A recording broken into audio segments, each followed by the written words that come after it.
We're back here at Drumsmodden today looking at our rush trial plots. So we've got very different weather conditions here in mid-July. We were crying out for rain in June when we were last here, and now it certainly has rained, and what a difference in a place. We've now got an abundance of grass. The growth we've had in the last few weeks has been incredible. Interesting to see here as well, the control that we've had on rushes has been really, really good. So this area that we sprayed with MCPA, you can see these rushes are really dying off, yellowing up nicely, and the chemicals had probably done all its job now, but we'll leave it until we top it again and for another few weeks to allow them to die off completely.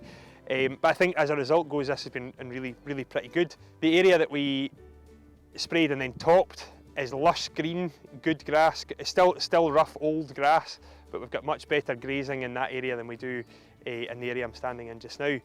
And also probably the most exciting area is the area that was reseeded, which was, the last time we were here, was really pretty struggling and beginning to get a bit of a worry, but just add moisture and it's away. So we've got a really good sward of young grass there, and happily some young calves grazing in this area. This area has been a struggle on this farm for a long time and really it's been lacking productivity and holding the rest of the farm back. So this area was plot number one. This area was sprayed only, and you can see the rushes dying off nicely. In actual fact, most of them are now dead, so nice to see. This area you can see various clumps of where rushes were, and this was sprayed off and then topped. Sam was very keen to tidy it up as quick as he could, and you can see why, because it's a lovely green field. The question would be, did the topping actually do any good? Probably not, but it certainly has tidied the place up and allowed a lot of grass to come through. And we need to keep in mind as well that it's actually the grass ultimately that's going to stop the next crop of rushes coming in here. So it's the competition from that lush green grass that's going to outcompete the next crop of rushes that are coming.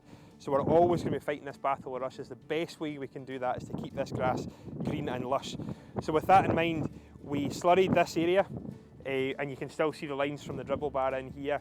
The next plot further up was spread with lime, and then the top part was only sprayed and topped. So we've got a nice variation of different options for controlling rushes. All of these options work. We're just trying to work out what one's the best, has the best bang for buck, and is the best suited to this area of Ayrshire.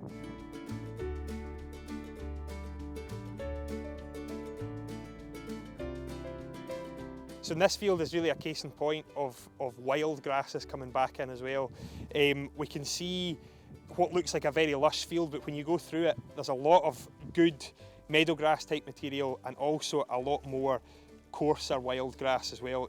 High silica, nasty wavy hair type grass, which is going to need controlled going forward. So looking at this, although we've made significant progress, there's definitely a need to establish some really good quality grass in here as well. So the option of the reseed that we've got in the first area that we'll look at, certainly for the rest of this field, assuming we want to have as productive a sward as possible, we're going to need to head towards establishing a new grass lay.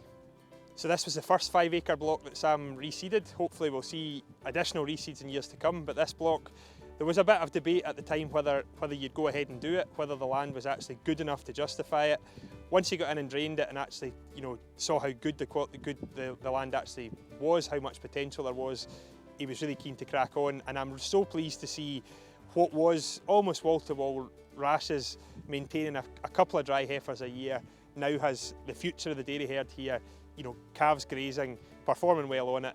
They're doing their bit for the sward, and the sward's doing its bit for them as well. So it's really nice to see a development, progress on this farm, and certainly calves growing efficiently off home produced forage.